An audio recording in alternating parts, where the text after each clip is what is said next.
Welcome back to my channel ID blog सन्चै हुनुहुन्छ र म फेरि पनि तपाईँसँग उपस्थित भइसकेको छु। आज हाम्रो ठुलो मम्मी खस्नु भएको चौथो दिन अनि को चोखिनु भयो देख्नु म तपाईँहरूलाई दिनमा आज हाम्रो फुपू पनि चोखिनु भएको छ। यता हाम्रो रितेश भेना हुनुहुन्छ, हाई भनिदिनुहोस्। ल भेना पनि चोखिनु भएको छ। यसलाई चाहिँ आज साग टमाटरको अचार अनि मटर र आलुको झोल बनाएर खाँदै हुनुहुन्छ। घिउ उहाँहरू चाहिँ चोखिनु भएको आज 5औं दिनमा। ल गाइस, अब यहाँ कर्ता बसेको मान्छेलाई त कुरेर त बस्नु पर्यो, त्यही भएर यहाँ सबैजना माथि कोही लुडो खेल्ने कोही क्यारम खेल्ने खेलिरहेछ, कोही तास खेल्ने खेलिरहेछ। म तपाईँलाई देखाउँछु ल, हेर्नुहोस् ल। यहाँ लुडो खेल्दै हुनुहुन्छ, तास खेल्नेहरू तास खेल्दै हुनुहुन्छ।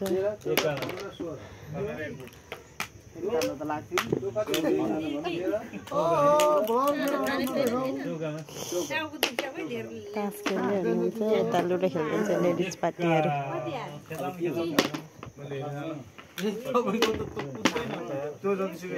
ल हेर्नुहोस्,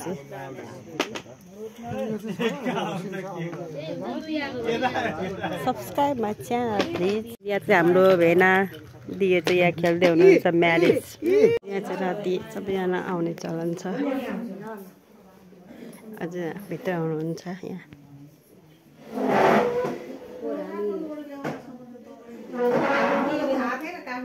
बेहोस हुनुहुन्छ।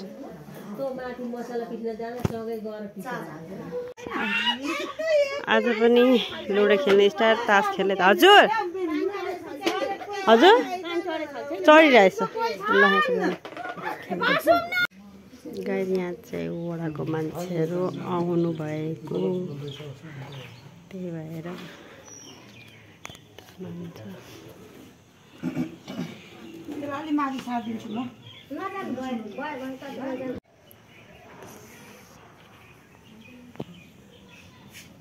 उहाँहरू चाहिँ गाई नेपाली काङ्ग्रेसबाट आउनु भएको वडाकै मान्छेहरू।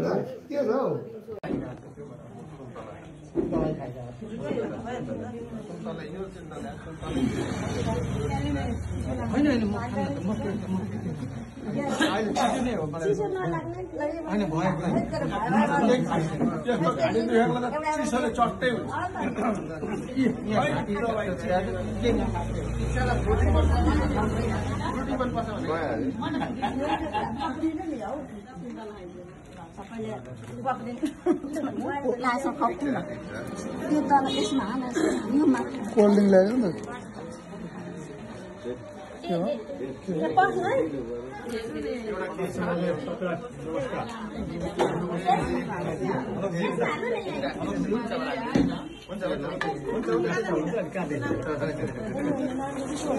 नाङ्लो दुसो हुन्छ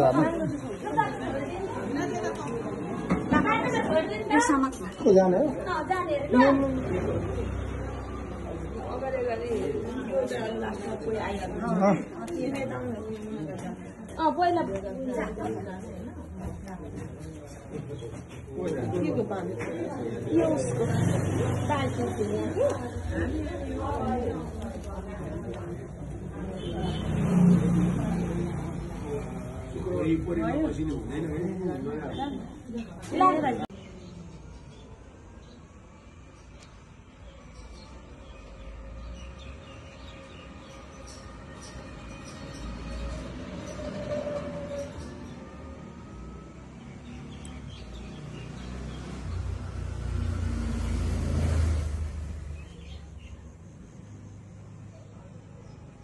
कांग्रेस 8औं वडा समितिको परिवारबाट यहाँहरुमा गहिरो समवेदना व्यक्त गर्न चाहन्छौं र दिवंगत आत्माको सम्झनामा हामी अब 1 मिनेट मौन धारण गर्न गइरहेका छौं।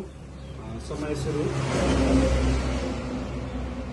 गुलामी दिउ उहाँले चाहिँ यहाँलाई दिनुभएको शिक्षा, यहाँलाई दिनुभएको उपदेश यहाँहरुले सधैँ मनन गरेर यहाँ उहाँले गरेका राम्रा कामहरुलाई सधैँ अनुसरण गर्दै अगाडि बढाउनु हुनेछ र आगामी दिनमा सहज रूपमा यहाँहरूको चाहिँ जीवनयापन अगाडि बढ्न छ भन्ने हामी कामना साथ दिवंगत आत्माको तीर्थ परिवारमा पर्न गएको यस दुःखद घडीमा हामी पनि यहाँहरूको साथमा छौँ। जन्मपछि मृत्यु निश्चित छ। जसरी हाम्रो अँध्यारो पछि उज्यालो हुन्छ त्यसै गरी यहाँहरूले पनि यो शोकाकुल समयमा यो शोकको घडीमा हामी पनि यहाँहरूको साथमा छौँ भन्ने आवाज व्यक्त गर्न हामी अभित भएका छौँ। पक्कै पनि यहाँहरूले यो शोकको घडीलाई शक्तिमा बदल्नु हुनेछ र उहाँले जानुभएको क्या मतलब त्यस्तो जब बिरामी पर्नु परेको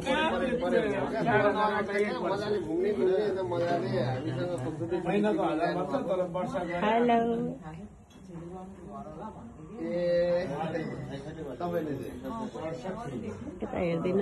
होइन यहाँ भाडामा त सबैजना बस्नुहुन्छ नि त तल यो पनि फ्लाइट माथि फ्लाइट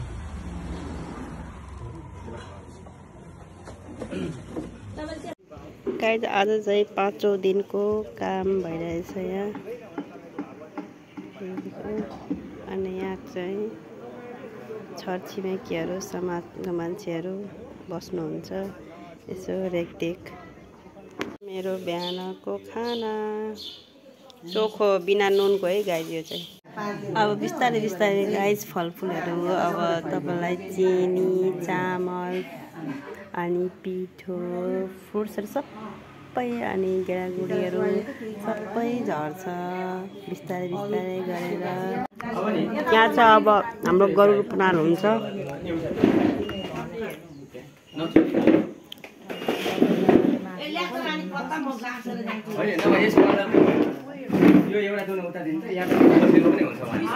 खै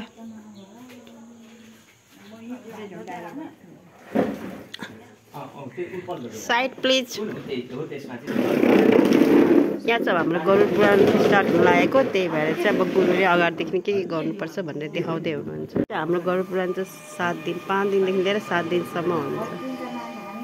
पुराण पाठ श्रवणादिकं वयं करिष्यामहे अवभ्यं करिष्यामहे त्यही राखिदिन्छ। त्यो पुस्लाई पनि यसो साइडमा राख्छौँ। यसरी हामी प्रार्थना गर्दैछौँ सबैजनाले। पुण्डरीकाक्ष प्रेतमोक्ष प्रदो भव अनादि निधनो देव शङ्खचक्र गदाधर अक्षय पुण्डरीकाक्ष प्रेतमोक्ष प्रदो भव अनादि निधनो देव शङ्खचक्र गदाधर अक्षय पुण्डरीकाक्ष प्रेतमोक्ष प्रदो भव। हाम्रो शास्त्रीय मान्यता परम्पराको आधारमा हामी पहिले संस्कृतका पाठ सरस्वती श्रवण गर्नेछौँ।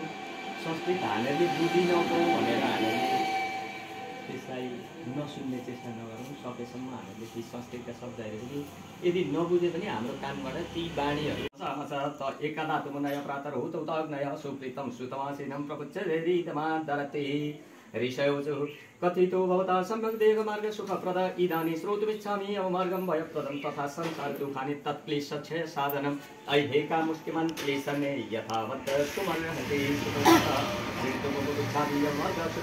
सुखदं पुण्यशीलानां पातिनं सुखदाय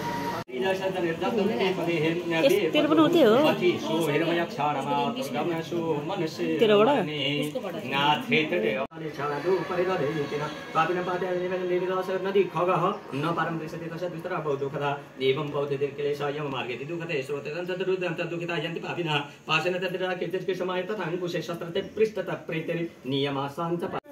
यहाँ चाहिँ तपाईँलाई गरुड पुराण भन्दै अनि टपरा दुना गाँस्ने चलन छ।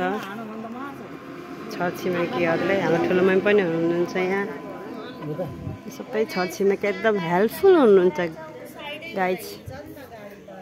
दिदी गर्दा यहाँ अहिले गरुड पुराण भनेर चाहिँ यहाँ चाहिँ पत्ता गाँस्ने राजा रङ्क सबै समान उसमा वैषम्य गर्दैन त्यो आयो टप्पटी त्यो लग्यो मिति पुग्यो तारेर तर्दैन त्यो।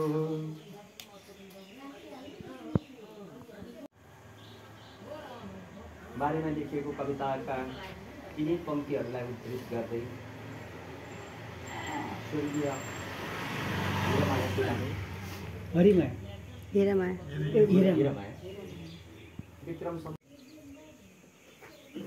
आफ्नो पाञ्च भौतिक 5औं जबसम्म यो मानव स्वरूपको पाञ्चभौतिक स्थूल शरीर धारण गरेर यस पृथ्वी लोकमा रहँदा बस्दा यदि वाक्काट्य कल्पित बोलेर होस् या मनले सोचेर अथवा कुनै पनि गरेर पाप जनित कर्म भएका यसरी विचार ल्याएको मान्छेहरूको नाम पनि टिप्नुपर्छ गाइज हामीले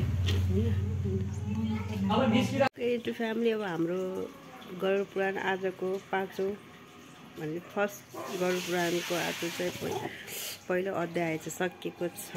अनि त्यो सकेर पनि हामी माथि बसेको छौँ। मम्मी बुवाहरू सबैजना घर गइसक्नु भयो। अब आजदेखि चाहिँ विचार ल्याउने सबैजना विचार ल्याउने हुन्छ होइन।